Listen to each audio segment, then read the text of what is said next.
उन जीवों की विराधना न हो, हिंसा न हो, ऐसा प्रयत्न रहना चाहिए, जिसे हम दया कह सकते हैं, करुणा कह सकते हैं, अहिंसा कह सकते हैं।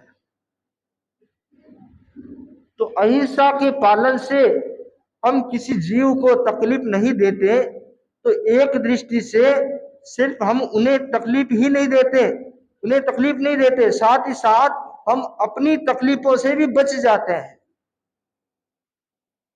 जो व्यक्ति, जो जीव, जो प्राणी दूसरे प्राणियों को मारने का, सताने का, हिंसा करने का त्याग करता है, वह अपने दुख को दूर करता है, अपने कष्ट को दूर करता है, अपनी वेदना को कम करता है।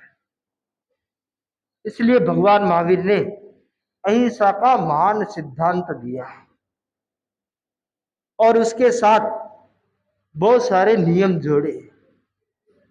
तो अहिंसा के साथ जुड़ा हुआ है जैन धर्म में रात्रि भोजन का त्याग किया जाता है। पर्युषण पर्व की आराधना आपने की होगी। पर्युषण पर्व में बहुत सारे जैन लोग रात्रि भोजन नहीं करते। आप लोग भी नहीं करते होंगे। पर्युषण में करते हैं क्या रात्रि भोजन? संवत्सरी आती है, रात का सौगन रखते हैं। पर्युषण पर्व में क्यों रखते हैं सौगन? इसलिए कि पर्युषण पर्व हमारा मेन पर्व है और उसमें अहिंसा धर्म की आराधना होनी चाहिए। रात्रि भोजन करने से कितनी जीव हिंसा होती है। सिर्फ अपने पेट के लिए या अपने जीव के लिए हम कितने जीवों की हिंसा के भागीदार बन जाते हैं। बहुत सारे जीव जंतु, मच्छर, वो रात्रि में भोजन के लिए निकलते और जहां भोजन बनाया जाता है कई बार उसमें गिर जाते हैं और कई बार भोजन बनाने की विधियों में शामिल हो जाते हैं और उसमें हिंसा के कारण बन जाते हैं। आप देखिए, लोग कहेंगे कि पहले तो अंधेरा था, लाइट नहीं थी, इसलिए रात का भोजन नहीं करते थे। अब तो लाइट है, अब रात का भोजन करने में क्या दिक्कत है? आप देखिए, दिन में लाइट जल रही है तो लाइट के आसपास कोई जीव जंतु नहीं दिखाई देगा, परंतु सूर्यास्त के बाद लाइट जलेगी तो बहुत सारे मच्छर, कीड़े, जीव जंतु, छिपकली लाइट के आसपास घूमने लग जाएंगे। तो वो रात्रि का समय ऐसा है, उसमें जीवों की प्रचुरता होती है, बहुलता होती है, क्षुद्र छोटे छोटे जीव घूमते रहते हैं। तो रात्रि भोजन का त्याग करने से उन जीवों की हिंसा से बचा जा सकता है। साइंस कहता है कि सूर्य की उपस्थिति, सूर्य होता है तब हमारा पाचन तंत्र सही रहता है, अच्छे से काम करता है, और सूर्य अस्त हो जाने के बाद पाचन तंत्र स्लो हो जाता है, वह धीरे धीरे काम करता है। तो शाम के समय अधिक भोजन नहीं करना चाहिए और देर रात्रि खाना नहीं चाहिए, देर रात्रि भोजन नहीं करना चाहिए। तो जैन धर्म में तो हजारों वर्षों पहले से कहा गया है कि रात्रि का भोजन मत करो, ये जीव हिंसा का कारण है, अपने स्वास्थ्य का कारण है। अगर आपको लंबे समय तक स्वस्थ रहना है तो रात्रि भोजन का त्याग करना चाहिए। बहुत सारे बच्चे कहते हैं कि रात को भूख लगती है। भूख लगती है ना? किस किस को भूख लगती है रात को? काफी बच्चे हैं जिनको भूख लगती है। अब बताइए, जिन लोगों को, जिन बच्चों को भूख लगती है,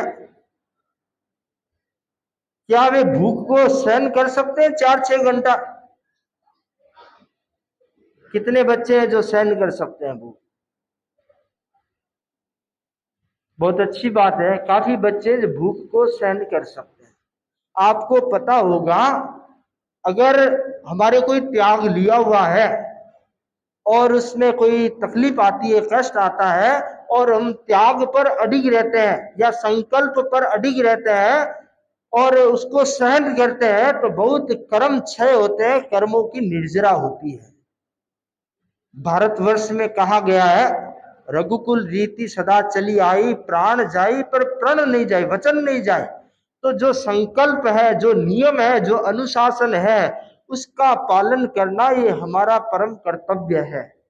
तो शिविर में हम आए हैं, शिविर में भाग ले रहे हैं और हम जैन हैं, जैन साधु, जैन श्रावक है, तो हमारा ये दायित्व होता है कि हम रात्रि भोजन बिल्कुल नहीं करें। रात्रि भोजन रात को खाए नहीं, क्या फर्क पड़ता है, कौन से प्राण निकलने वाले हैं। एक रात में नहीं खाया तो कौन से प्राण निकलने वाले हैं। सूर्योदय तो होगा ही, खाना तो मिलेगा ही बाद में। तो रात्रि भोजन का त्याग करना अपने आप में बहुत बड़ी तपस्या है। कोई अठाई नहीं कर सकता, कोई मांस खमन नहीं कर सकता, लंबी तपस्या नहीं कर सकता, परंतु जो लोग साल भर रात्रि भोजन का त्याग करते हैं तो कहना चाहिए वो 6 महीने की तपस्या कर लेते हैं। तपस्या का कितना बड़ा फल प्राप्त होता है उन्हें। तो एक रात्रि भोजन का त्याग, एक रात्रि भोजन का भी त्याग किया जाता है तो कितने अशुभ कर्मों नष्ट हो जाते हैं, कितने नारकी का अशुभ कर्मों का बंध टूट जाता है, क्षय हो जाता है। तो ये कब संभव होगा कि जब आपके भीतर में सहन करने की शक्ति उत्पन्न होगी। और सहन करने की शक्ति कैसे उत्पन्न होगी, जब आप संकल्पवान बनेंगे, दृढ़ संकल्पी बनेंगे और उसको मन में ये ठान लेंगे कि मुझे शिविर में इस प्रकार का आचरण नहीं करना है जो शिविर के नियम के विरुद्ध हो। तो आप देखेंगे आपके भीतर में एक अलग प्रकार की ऊर्जा और अलग प्रकार का कॉन्फिडेंस, आत्मविश्वास पैदा होगा जो आपको बहुत आगे बढ़ाएगा, लाइफ में काम आएगा। तो मैं सभी शिवरार्थियों से कहना चाहूंगा कि हम संकल्प के प्रति, नियम के प्रति आस्थावान बने और जैन धर्म का जो अहिंसा सिद्धांत है उसको समझने का, मोटे रूप में भी समझने का प्रयास करें और उसको फॉलो करने का प्रयास करें। आप देखेंगे जैन साधु साध्वी, हम संत हैं, उसमें छोटी एज के भी होते हैं, बड़ी एज के भी होते हैं। 9 साल की उम्र में दीक्षित होने वाले भी होते हैं और बड़ी एज में 90 साल 100 साल के भी चारित्रात्मा हो सकते हैं। परंतु उनके लिए आजीवन नियम होता है कि सूर्यास्त से लेकर सूर्योदय तक कभी भी मुंह में पानी नहीं डालना, मुंह में भोजन नहीं लेना, कोई प्रकार की दवाई नहीं लेना। अब आप सोचिए, चारित्रात्मा को देखिए कि वो कभी नहीं लेते, तो क्या हम शिवरार्थी थोड़े दिन के लिए उसका त्याग नहीं कर सकते? कर सकते हैं। सामर्थ्य आपके भीतर में, मन के संकल्प को जगाए कि हम शिविर में जब तक रहेंगे तब तक इस संकल्प से पीछे नहीं हटेंगे कि हम सूर्यास्त के बाद सूर्योदय तक कुछ नहीं खाएंगे, और उसका त्याग लेंगे तो उसका बहुत बड़ा फायदा और बहुत बड़ा फल आपको प्राप्त होगा। तो अपेक्षा है कि हम शिविर में रहते हुए अच्छे संस्कारों को और खास करके जैन संस्कारों को ग्रहण करने का प्रयत्न करें। शिविर में कुछ लोग हो सकता है कि हम एंजॉय करने के लिए आए हैं, एंजॉय करो, मनाही नहीं है, परंतु एंजॉय कैसे करना है। दूसरा एंजॉय करने के लिए बाहर की दुनिया बहुत है, बहुत समय है। शिविर में एंजॉय करना है तो जो शिविर के सिस्टम है उस सिस्टम के अनुसार उसमें भाग लेकर के एंजॉय करें तो आपको बहुत आनंद प्राप्त होगा और खुशी प्राप्त होगी। बहुत लोग खुशी प्राप्त करने के लिए काम करते हैं पर उन्हें खुशी नहीं मिलती है। खुशी किसे मिलती है? जो काम को खुश होकर करता है उसको हमेशा खुशी मिलती है। तो हम शिविर में आए तो खुश होकर के शिविर की हर क्लास में भाग ले, शिविर के हर नियम को फॉलो करें, शिविर के सिस्टम को फॉलो करें, तो आप देखेंगे आपको जो खुशी और आनंद मिलेगा वो अपने आप में एक विशेष होगा।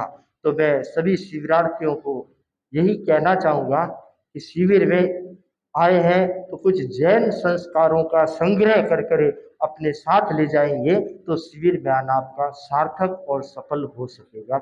इन्हीं मंगल भावनाओं के साथ ओम अरहम। मेरा अनुरोध बाल मुनि कुणाल कुमार जी से वे गीत के सिंगान के लिए।